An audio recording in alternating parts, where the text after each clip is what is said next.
Welcome to Vegas Pulse, stories from the back of the house. And I've got a guy here who really knows the back of the house. Came to Las Vegas in 1973. I beat you by 2 years, Vaughn. 1973, was an amazing person. He had an advertising agency. He's been a casino host. He's a sworn Buddhist, went to Buddhism, and he's just a terrific guy. Been a longtime friend of mine, and he was my number 2 man at the Sahara. Ladies and gentlemen, Vegas Vahan. Hey, brother, it's good to be with you, man. Good to see you, Vaughn. I appreciate you coming to the studio. My pleasure, man. It's like you're my older brother. Oh, that's all right. I am a little older than you, but happy birthday. You gave me a break when you took me into the Sahara. Thank you for saying that.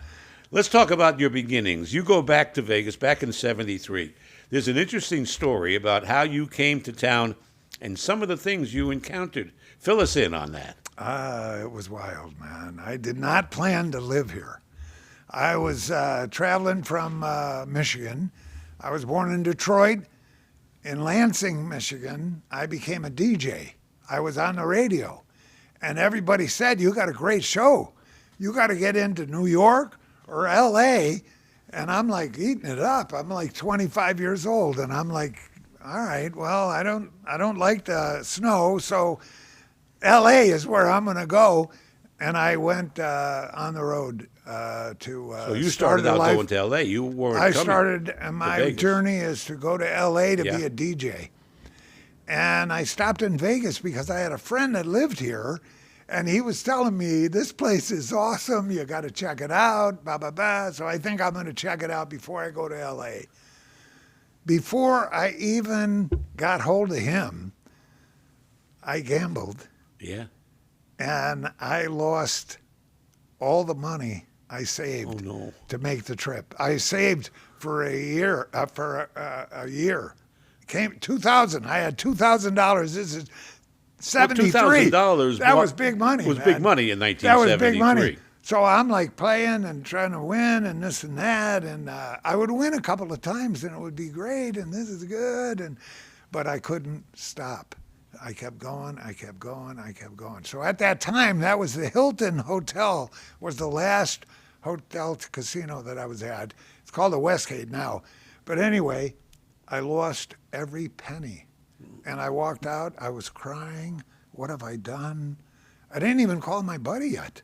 I'm in town for 8 hours, maybe 10 hours. You lost all your money in the first 8 to 10 hours you were in Las Vegas? Yeah. It was unbelievable. I bet you're not the only one that's done that, but my man, Lord. I'll tell you. Well, anyway, I was down and out. So then I didn't even have money to call anybody. We didn't have cell phones. I had to walk in, go in the pit, and ask the pit boss if I could use the phone to call my buddy so he could pick me up or if he could let me come over. I was driving a van that one of my rock and roll bands, I would provide them with this is unbelievable. They would get vans to be able to carry their equipment to go their gigs, and I was managing them. Anyway, so I got this van. So I call my buddy. I'm busted. I've lost all my money. He says, "Come on over." I go over. I called my mother. I said I was robbed in Vegas. She was freaking out. Stranded in Vegas. She sends me another bankroll. And again, we didn't have Zelle and PayPal and whatever. So she sends me a money order. And I took that $2,000 she sent me and gambled and lost all of it again. Hang on right there. We're going to take a break right now and pick it up when we come back. We'll be right back with more of Vegas Vahan and stories from the back of the house.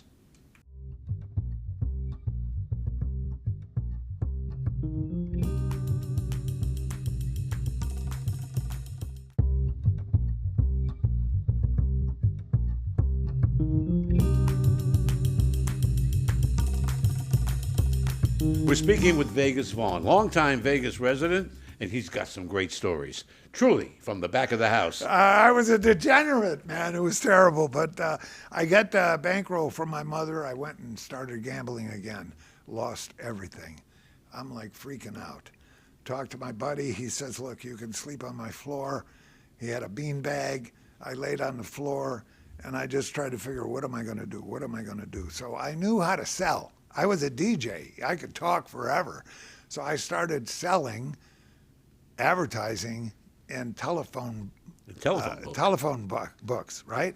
So anyway, everything was cool. Make it a buck, this and that.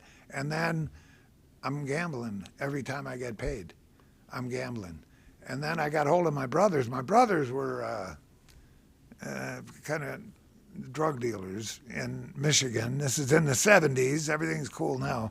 But anyway, they sent me a couple of pounds. I start selling the marijuana. They sent you a couple of pounds from Michigan? Yeah. To Vegas? Yeah. Well, this is in 73. I mean, All right. they weren't hip to us too much. So No, it wasn't as it we is. could send it in the mail. I can't remember. I think they sent it to me in toilet paper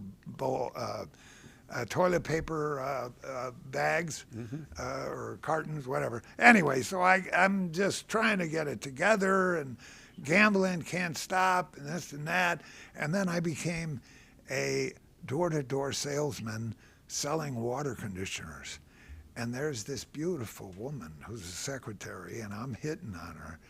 And she doesn't want nothing to do with me, but she tells me about this chant called Nam Myoho Renge Kyo. She says, you got to do this chant. And I'm like, all right, but what about, why don't we go out Saturday? And she never took me out. She never took up on my invites. But one day she says, why don't you come to me with a Buddhist meeting and learn about this Nam Myoho Renge Kyo? So I thought, hey, man, all I heard her say was, why don't you come to me, come with me? So I said, yeah, I'll do it. What time do I pick you up? She says, I'll meet you there. So, okay, so I go to the place. There's 9 women to every guy. I'm in heaven. And we're all going to become Buddhists if that's the case, this right? This is Buddhism? Oh, I'm in, man. Yeah, 9 women to every guy. That was unbelievable. It was heaven. What's not to like? So I started to do the chant, Nam Myoho Renge Kyo. You do it every morning. Renge Kyo. Yeah, you do it every morning, every evening for 5 or 10 minutes, and you think about your happiness. So my happiness would be winning at gambling. So I'm chanting, and I'm gambling, and it's not working out. So the chant didn't help the gambling. It didn't help me get gambling, but it helped me to realize this isn't working. You're losing every time you go out to gamble. Yeah. You might want to stop. And the marijuana morning and evening is a bit much. Slow down with that. I mean, this is thoughts that are coming to me as I'm doing the chant. It was amazing. So it just changed my whole outlook of life, and I thought, all right, look, I'm going to get it together. I am a DJ. I know how to make commercials. I know radio commercials like the back of my hand. So I thought about going to some businesses, and I remember going to a business and thought, man, I could do a better ad for them. I'm listening to their radio ad. I'm listening to their ads. And so I went in and I said, hey, man, I'm Vegas Vahan. At that time, I was just Vahan. I became Vegas Vahan. Yeah, you've always been Vegas Vahan. But anyway, I said, hey, I could do a great commercial for you and make you some money. And he says, what would you do? So I did the ad for him. I just said it and, read it. And he says, how much? I said, $100. There you go. He gives me $100. I give him the ad. And then he says, can you put it on the radio? And I had no idea how to do that, but I was a DJ, so people were doing that kind of thing in Michigan. So I said, yeah, I can do it. Didn't know what I was going to do, but I called the radio stations and tried to figure it out, and they told me if you have an ad agency, we'll give you a commission, right, and this and that. And pretty soon, I'm starting an ad agency and doing advertising for this guy, and couple of other people heard my ad, business owners, and they said, "Hey, man, we'd like you to do our ad." And all of a sudden, I got So you clients. began to have the Ryan Advertising Agency. Ryan Is that your Advertising middle was it. name, Ryan? Well, I Where mean, did you come up with Von Ryan? when I was a DJ, I was Von Ryan. Okay. And the movie Von Ryan used to bring a train. Yeah, with Sinatra. And I used to bring the hits. Von Ryan's Express. Von Ryan's Express Yeah. brings the hits, and we played them on the radio. So I was Von Ryan. So you had an ad agency. Yeah. I want to move along to some of your other things that you've done, because we want to talk about the time when you were a casino host at Caesars Entertainment. And we're going to come back to that. We're going to take a break right now. And All right. We'll be right back and talk about that, and we'll move up a little bit. You're watching Vegas Pulse, Stories from the Back of the House. I'm Ron Garrett. My guest today is Vegas Vahan. We'll be right back.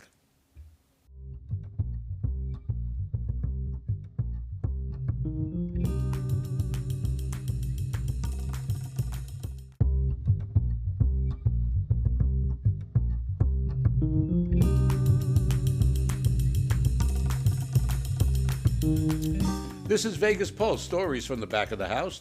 I'm your host, Ron Garrett, along with my guest today, Vegas Vahan. Vahan, you were in the ad business, Yeah. and I became the entertainment and marketing director of the Sahara, and we were friends and competitors at one time, and we used to actually, rip right, each other's right. throat apart. I'd go Well- after you, you'd go after me, trying to steal each other's accounts. However, I needed your help in the marketing end and the entertainment end at the Sahara. So I brought you in as the advertising coordinator, or my number one person. Yeah, that was beautiful. That was a lot of fun. It worked out. But at one point in time, you wanted to go on to something a little bit different. So you became a casino host. You handled high rollers. Give us some story and insight on these crazy people and something that interesting that happened. Well, you know, at the Sahara, that was beautiful. And by the way, I have a debt of gratitude to you for taking me in after I went under with the massage school. Yeah. I was a partner with a I good didn't buddy take of you mine. in. You had lots of talent. Oh, man, I had so many careers. But anyway, this thing about the executive host, we were in the advertising and entertainment at the Sahara, but the new owners came in, Right. and they brought their own people, and we were done. Yeah. But they told me, hey, we like your style. We'd like you to be an executive host. I said, What does an What- executive host do? what does an executive host That do? was the question. It was amazing. And the guy says, well, you walk around and you pretend you own the place and you just give people comps. You give them free stuff. Free stuff. Free rooms, free food. Right, yeah. You know, maybe some play, you know, they... 2 for $1. Yeah. You know, we had all kinds of different ways in keeping people. Anyway, so they said, we want you to be a host. So I'm becoming a host. Then they're going to redo the whole Sahara. And, man, The new owners changed it into the and SLS. they wanted me to go to work at Caesars. No, they wanted to go me to Circus. Circus. And I said, hey, man, my clients aren't going to go to Circus. So I put myself out to bid. And, man. So you became the casino host over at the Flamingo. Yeah, and a casino, oh, man, you know what? Well, give us a- Caesars Entertainment, I have such a debt of gratitude for them. They made me an offer, but it was too low. And I thought I was puffed up. You know, I was very arrogant in those days, and I thought I could do better. And anyway, I couldn't do better. And just as I was at my end, I'm chanting Nam Myoho Renge Kyo. What am I going to do? And Caesars Entertainment, Napoleon was the director of the executive host. He gave me a call and he says, look, we can only start you with this, but if you do this, we'll put you up, 6 figures. And I said, I could do it. So I went there, and man, I had a couple of clients that I had from the Sahara, but Were you able to bring your Sahara people yeah, yeah, over to the yeah. Flamingo? I could do that because they weren't open, and so I was able to do that. But Is it true that the hotels steal the other guys' hosts and players? well, they try to, but there are contracts where Didn't the Fontainebleau get in trouble with that recently? yeah, yeah. Yeah. What are the thing? What is it called? It's a thing. What's it called? Stealing guests. You can't steal the guest. Yeah, you know, don't I steal don't the know roller, what that's it's right. called.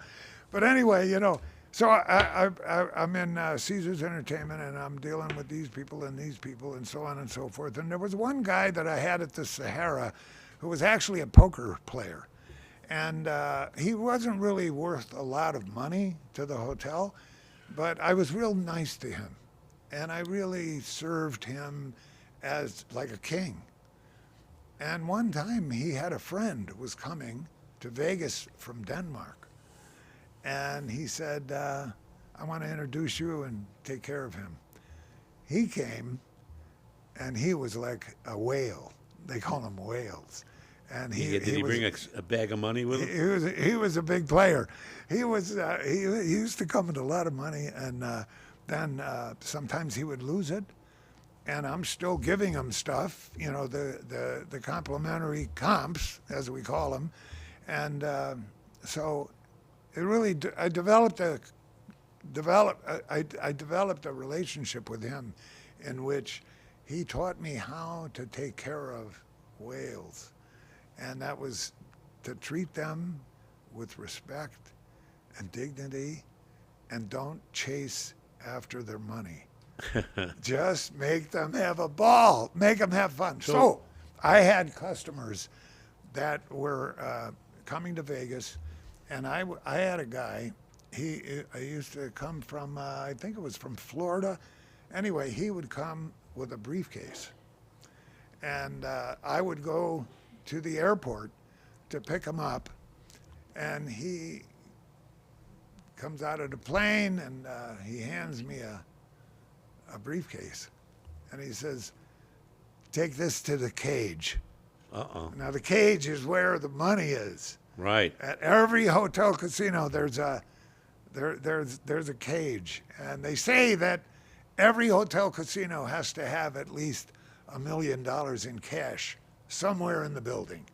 Anyway, I'm taking this briefcase, and I know when he says take it to the cage, it's filled with money. So it's you and the briefcase. No one's around, Yeah. and you're taking this to the cage. Did it occur to you what was in that briefcase? I'm sure you knew. I was dreaming how much is in that briefcase. You think you but could have got on a plane and beat it out of town? But I remembered from my friend. Did you think that? I did, but Yeah. I remembered the rules. As you take care of high rollers, respect, dignity, integrity. Don't mess with their money, and don't judge them. So okay, I got the briefcase. I go into the Flamingo.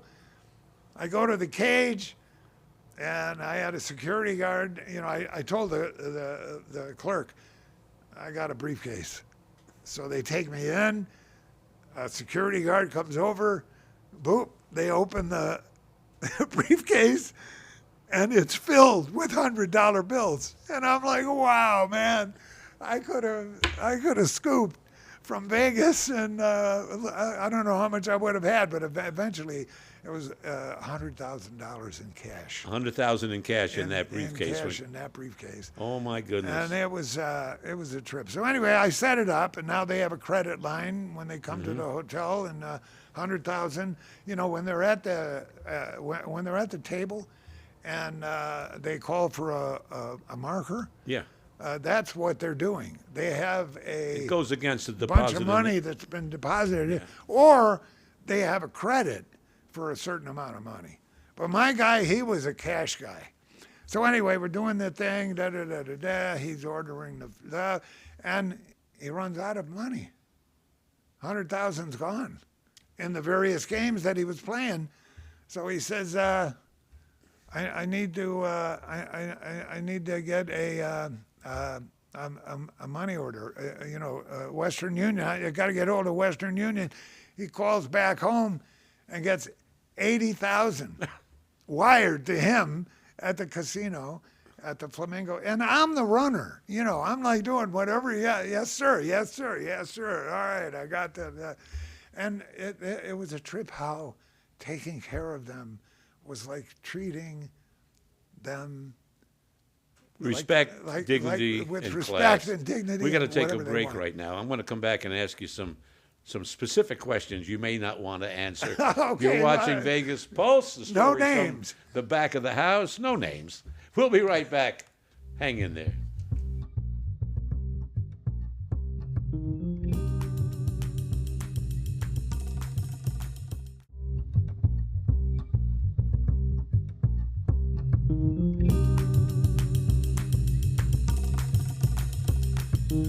I'm speaking with Vegas Vahan. He's a guy that knows what goes on at the back of the house.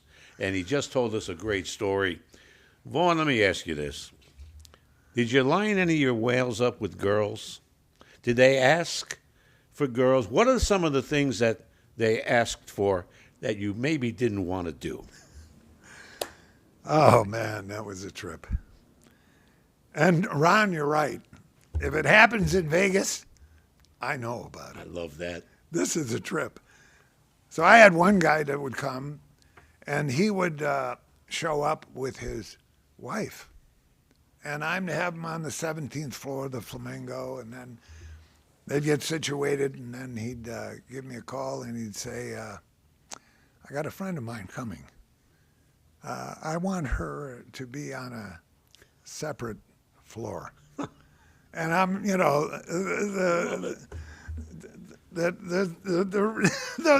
mind is going nuts here. All right, I got it, brother, I got it.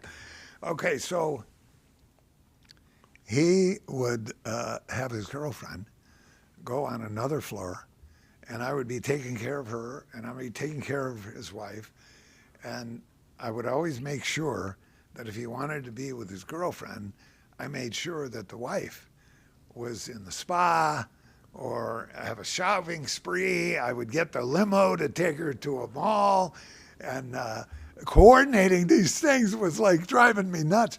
But I could not judge, and I would not judge. It was like whatever. As long as you don't hit them, I'm okay. I don't go for that. But whatever you do. But anyway, that was such a trip. This job of being an executive host is one of the most fun things. Well, almost. The most fun things is doing weddings. But taking care of millionaires when they come to Vegas and to have a good time, it's all about having a good time. And they're nice, they're kind, they want to take care of this and that. But sometimes they walk on the other side when it comes to being honest. Did you ever tick one off? I did. They said, give me another host. I don't want this guy. It didn't go that far, but there were people that would always think they should get more comps. You know what I mean? I would have them in a beautiful room. I'd give them food, this and that. But sometimes they want to get the penthouse. Sometimes they want to have a dozen friends go eat at one of the gourmet room, like the gourmet rooms, and run a $5,000 restaurant bill. But there were times when it was tough. They would always feel that they earned more than I was giving them. And actually, it was a fence that I used to jump between the owners of Caesars Entertainment and the player. And because, Caesars Entertainment, like I told you, man, I owed them a debt of gratitude because they really helped me to be able to build my life as an executive host. And so it was really, I didn't want to press them to the point where it wasn't fair. I want you to come back for another show because you have got so much to talk about, and we just scratched the surface. But before we go, give a plug to what you're doing now. Oh man, Vegas Vahan executive. I got back into my casino business. No, it's Vegas Vahan Custom Weddings. Custom weddings. And what I do is I'm an officiant. And when I do a wedding for two people, I treat them like like a high roller. like a high roller, but Yeah. like a brother sister that found each other. Not a brother sister, but two humans that found each other, Like family. And yeah, like family. And I'm starting their life as a married couple, and I take it seriously. And we have a lot of fun when we do it. And my ceremonies, people after the people who are there, the friends and family, they say, "Man, how long have you known them?" I met them 10 minutes ago. How do people get a hold of you? Oh man, well you can do it on my email, Vegas Custom Weddings at gmail.com, or you can call me on my phone, 702-379-8062. And I want to do a wedding for you. So give me a call. We've been speaking with Vegas Vahan, a colorful guy that's been around this town like me, and we have a lot of communication with each other over the years, and we've done business together, and it's always been a positive thing. Good business. We're going to bring him back for another show. Thank you for watching Vegas Pulse, Stories from the Back of the House. I'm your host, Ron Garrett.